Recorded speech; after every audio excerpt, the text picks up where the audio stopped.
The Harvest Moon Protocol, Alina Rodriguez, had always loved looking at the stars. As a child in Mexico City, she would climb onto her grandmother's roof and dream of touching the cosmos. 20 years later, as NASA's youngest propulsion engineer, she thought she was finally getting close to that dream. She was wrong about the touching part. The cosmos touched Earth first. The morning of July 15th started like any other Tuesday at the Johnson Space Center. Alina was reviewing calculations for the new Mars mission when every screen in the building went black. Not just black, completely dead. No power, no backup systems, nothing. Outside, car engines died mid-drive. Planes fell silent in the sky. Every piece of electronic equipment on the planet simply stopped working. Then the ships appeared. They didn't descend dramatically like in old movies. They materialized as if reality itself was being rewritten. Massive, crystalline structures, hung in Earth's atmosphere, casting strange rainbow shadows across entire continents. Alina watched through the window as one of these impossible ships positioned itself directly over Houston. Its surface rippled like water, but she could see it was solid crystal, gleaming with an inner light that hurt to look at directly. The first voice came through every dead radio, every silent television, every broken phone. It spoke in perfect English, but also in Mandarin, Spanish, Arabic, and every other language simultaneously. The words seemed to form inside Alina's head rather than entering through her ears. Citizens of Terra 3 designation Earth, you are now under the protection of the Dominion Alliance. Your integration into our collective will proceed according to the Harvest Moon Protocol. Compliance ensures survival. Resistance ensures suffering. Alina felt something cold settle in her stomach. She had studied enough history to recognize the language of conquerors. This wasn't first contact. This was colonization. Over the next 72 hours, Alina learned exactly what the Harvest Moon Protocol meant. The crystalline ships belonged to the Zephyrians, beings that looked like living gemstones walking upright. They handled the technical aspects, technology, managing resources, cataloging useful materials. Working alongside them were the Kreks, insectoid creatures the size of small cars with mandibles that could slice through steel. They handled population control and infrastructure management. Most terrifying were the Nethers. Alina never saw one directly, only their effects. They appeared as shifting shadows that could pass through walls and read human thoughts. They were the interrogators, the ones who identified potential leaders and either recruited or eliminated them. Hundreds of world leaders, military commanders, and scientists simply vanished in the first week. But Alina didn't vanish. Perhaps because she was just an engineer, not a general or president.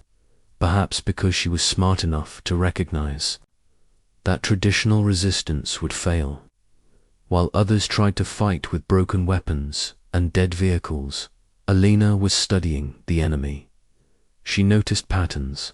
The Zephyrians followed rigid schedules, moving through the city at precise intervals.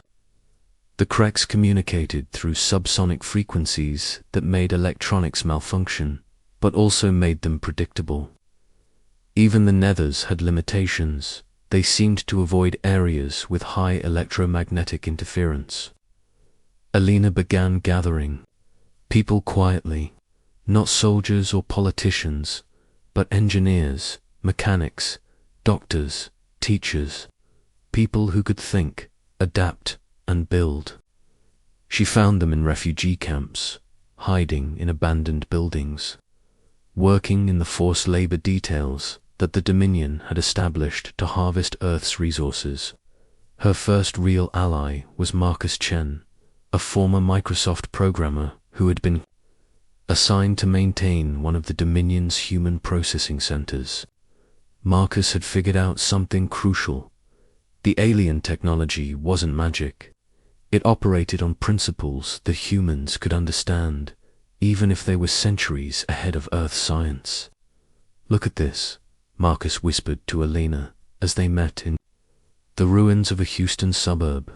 He showed her a small device he'd stolen from a Krex overseer. It looked like a metallic beetle, but when Marcus pressed a sequence of spots on its shell, it projected a holographic display. "Their tech is biological. The Zephyrians grow their ships like crystals. The Krex breed their tools like insects. Even the Nethers are energy patterns that follow organic rules." Alina stared at the device. "Which means what?" "Which means we can learn to use it. We can adapt to it. And if we're clever enough, we can turn it against them." That conversation led to the formation of what would later be called the Terra Liberation Front. Alina became its leader not through election or appointment, but through simple necessity. She was the one with the plan, the one who could see how to fight beings that seemed impossibly advanced. The plan was audacious in its simplicity. Instead of trying to rebuild human technology, they would steal alien technology. Instead of fighting the Dominion head-on, they would learn to think like the Dominion, then outthink them. Elena's first major operation targeted a Krex harvester ship that was strip mining the remains of Dallas. The ship was the size of a city block, equipped with molecular disintegrators that could reduce buildings to component atoms in minutes. It was guarded by a full battalion of Krex warriors and supervised by 3 Zephyrian overseers. Elena's team numbered exactly 47 people. They had no weapons except what they could improvise, no vehicles except bicycles and horses, no communications except whispered messages. By every rational measure, they should have been slaughtered. Instead, they succeeded brilliantly. The key was understanding how the Dominion thought. They were used to conquering species that either submitted immediately or fought with their own obsolete technology. They weren't prepared for humans who studied their patterns, learned their weaknesses, and used their own tools against them. Elena's team infiltrated the harvester by disguising themselves as processed humans, people who had been mentally conditioned to serve the Dominion. The Krex guards let them pass without suspicion. Once inside, Marcus used his stolen device to hack into the ship's biological control systems. Within hours, they had turned the harvester's own defenses against its crew. But the real prize wasn't the ship itself. It was what they found in its data cores. Complete technical specifications for Dominion technology, maps of their supply, chains, communication protocols, and most shocking of all, records of other worlds they had conquered. Earth wasn't unique. Over the past 1,000 years, the Dominion Alliance had subjugated over 300 worlds. They followed the same pattern every time: arrive with overwhelming force, disable local technology, impose the Harvest Moon Protocol, process the population into compliance, strip the planet of resources, then move on to the next target. They had never failed, not once. Alina stared at the data streaming across the harvester's organic displays. Hundreds of civilizations, some more advanced than Earth, all reduced to resource extraction sites. The Dominion was efficient, systematic, unstoppable, but they had never encountered humans before. "Marcus," she said quietly, "can we broadcast this information?" "To who?" "They control all the communication networks." Alina smiled, and it wasn't a pleasant expression. "To the resistance cells forming on every continent, and to something else, underground networks on those 300 conquered worlds. I'm betting some of them aren't as processed as the Dominion thinks." Over the following months, Elena's stolen harvester became the mobile headquarters for a growing rebellion. They had learned to modify Dominion technology, combining it with human ingenuity to create weapons and tools the aliens had never seen. Before a Zephyrian crystal blade powered by a car battery, Krek's biotechnology programmed with human computer viruses, nether energy patterns trapped in makeshift electromagnetic cages. More importantly, they had learned to think like guerrilla fighters in a way that confused their enemies. The Dominion was used to hierarchical resistance skill. The leaders crushed the organization. But Elena had built something different. A network of independent cells that could operate without central command, sharing information but making their own tactical decisions. When the Zephyrians destroyed one resistance base, 5 more appeared. When the Kreks captured human fighters, those fighters had already passed their knowledge to dozens of others. When the Nethers tried to read the minds of captured rebels, they found that humans had learned to compartmentalize information, thinking in fragments that revealed nothing useful. The Dominion had conquered planets before, but they had never fought a war against an entire species' imagination. By the end of the first year, Elena's movement had spread to every continent. They had liberated 3 major cities, destroyed dozens of harvester ships, and established secure communication networks that the Dominion couldn't penetrate. More importantly, they had made contact with resistance movements on 17 other conquered worlds. The Dominion Alliance was facing something they had never encountered in 1,000 years of conquest. A planetary-scale insurgency that grew stronger every time they tried to crush it. Elena stood on the bridge of her captured command ship, looking down at Earth from orbit. The planet was scarred but not broken, wounded but not defeated. In the distance, she could see Dominion reinforcement fleets approaching from deep space. The real war was just beginning. Asterisk. The rising storm 2 years after first contact, Elena Rodriguez was no longer just an engineer. She had become something the galaxy had never seen before, a human who commanded fleets of hybrid ships, who spoke directly with the leaders of 17 different species, who had turned the Dominion's own weapons into instruments of liberation. The Terra Liberation Front had evolved far beyond its humble beginnings. What started as scattered resistance cells had become a sophisticated military and diplomatic organization. Elena's flagship, the Defiant Earth, was a captured Dominion dreadnought that had been completely rebuilt using human engineering principles. Its crystalline armor could regenerate like Zephyrian technology. Its weapons systems bred and evolved like Krek's biotechnology. But its tactical systems thought like humans, chaotic, unpredictable, creative. Standing in the command center, Elena watched her tactical display show the current state of the war. Earth was now completely under human control again, but that was just the beginning.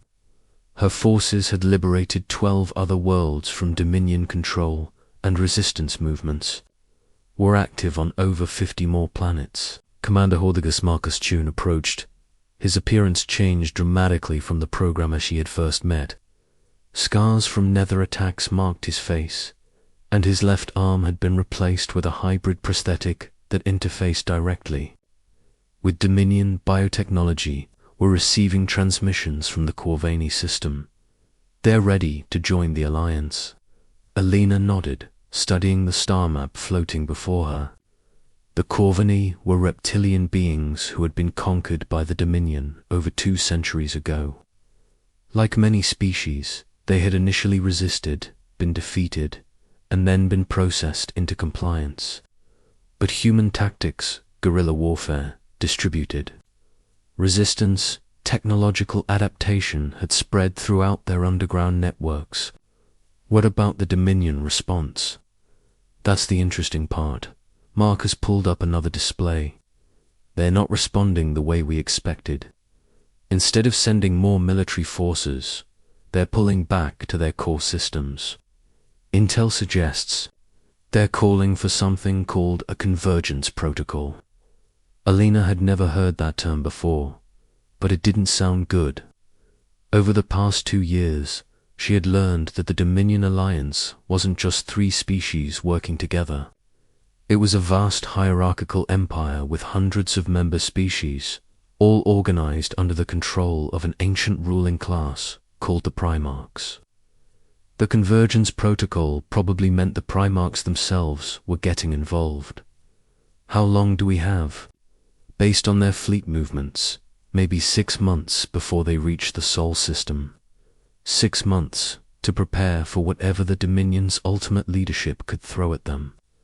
Alina had learned not to underestimate her enemies, but she had also learned something else: humans were at their most dangerous when they were cornered. The next few months passed in a blur of preparation. Elena's engineers worked around the clock to upgrade their hybrid technology. Human creativity combined with Dominion science had produced weapons and defenses that neither species could have developed alone. Ships that could phase through solid matter like nethers, but maintain physical coherence like human vessels. Weapons that fired crystalline projectiles that grew and evolved during flight like living creatures. More importantly, Elena's diplomatic corps had been building something unprecedented: a true alliance of free worlds. Not the forced cooperation of the Dominion, but voluntary partnerships based on mutual respect and shared goals. Species that had been enemies for millennia were working together because they had learned something from watching humans fight. The breakthrough came from an unexpected source. Dr. Sarah Okafor, a xenobiologist who had been studying captured Dominion specimens, made a discovery that changed everything. "Alina, you need to see this." Sarah burst into the command center, holding a sealed containment unit. Inside, suspended in nutrient gel, was what looked like a fragment of living crystallia, piece of a zephyrine. "I've been analyzing their biological structure, trying to understand how their consciousness works, and I found something incredible. They're not individual beings the way we understand them. Each Zephorian is more like a node in a vast network. They share thoughts, memories, experiences through quantum resonance patterns." Alina stared at the crystal fragment.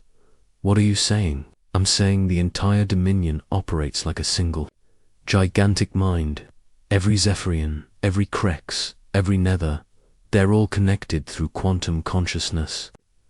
That's why they're so organized, so efficient. But it's also their greatest weakness." "Weakness how?" Sarah smiled grimly.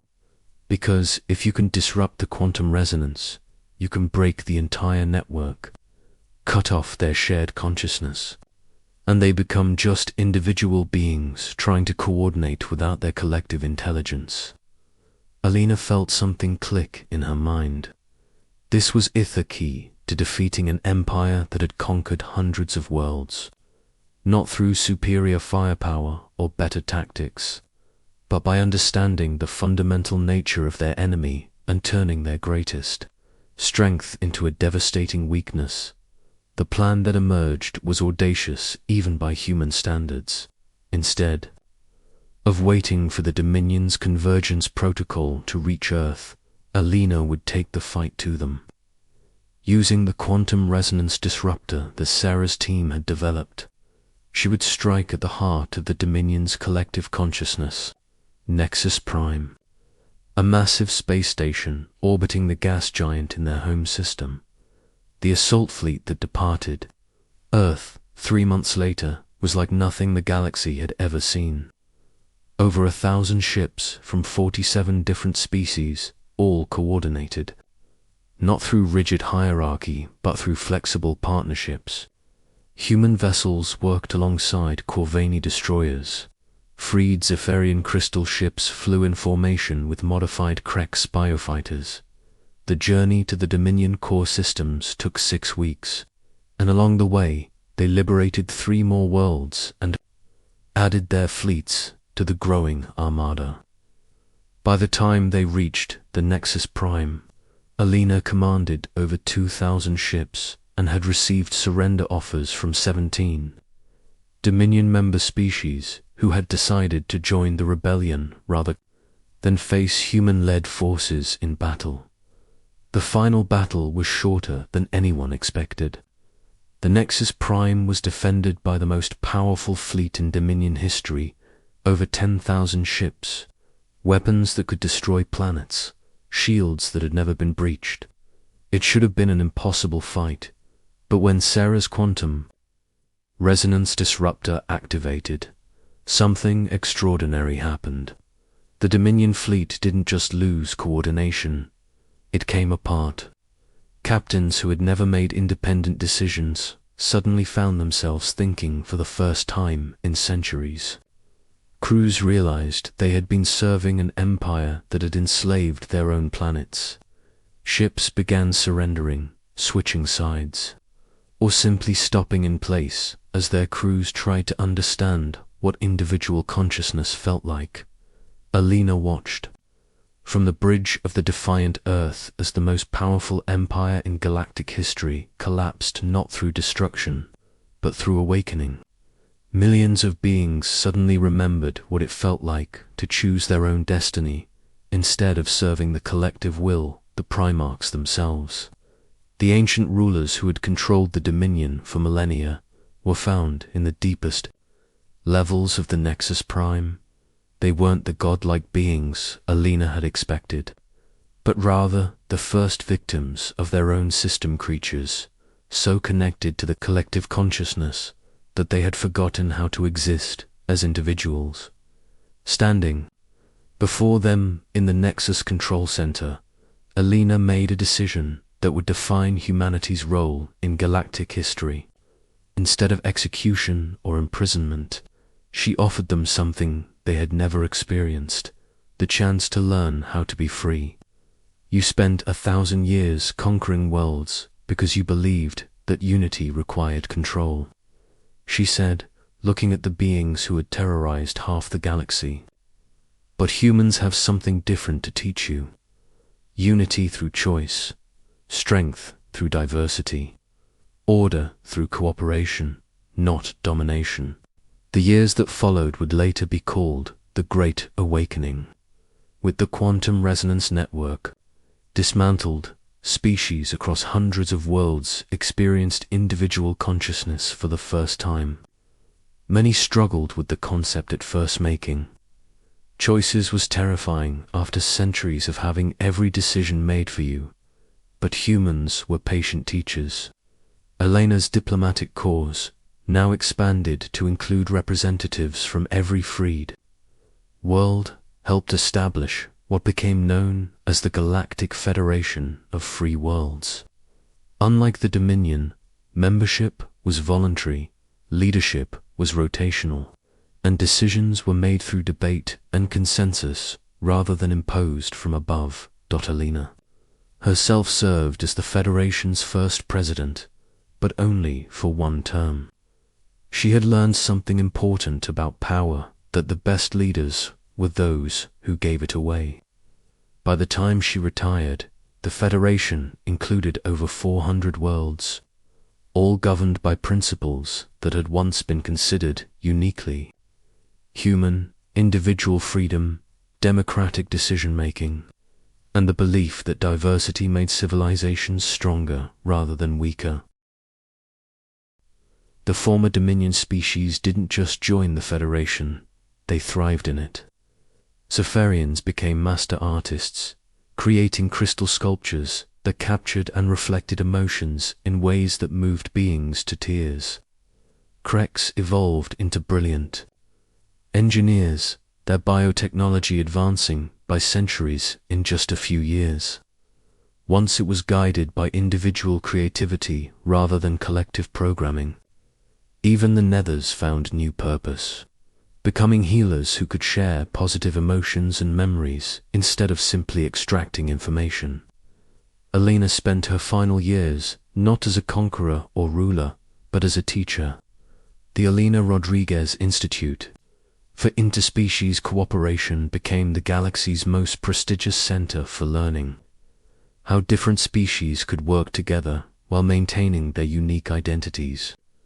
Standing in her office on the space station that had once been the Nexus Prime, now converted into a center for galactic education and cooperation, Alina looked out at a view that would have been impossible just a decade earlier.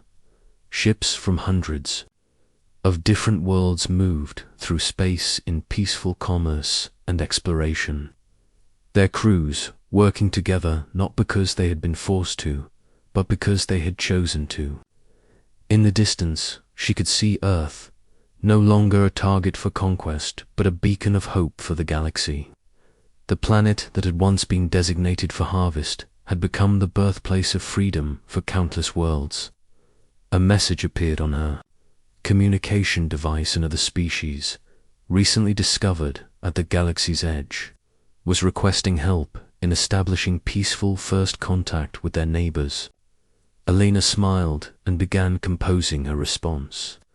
The chains that had once bound humanity to Earth and then bound hundreds of worlds to the Dominion were broken forever. In their place grew something stronger than any empire, more enduring than any conquest, the bonds that beings chose to forge when they were free to choose. And at the center of it all, the species that had once been dismissed as primitive had become the teachers of the galaxy, showing every other race something they had never imagined possible, that true strength came not from making others kneel, but from helping them stand. Asterisk.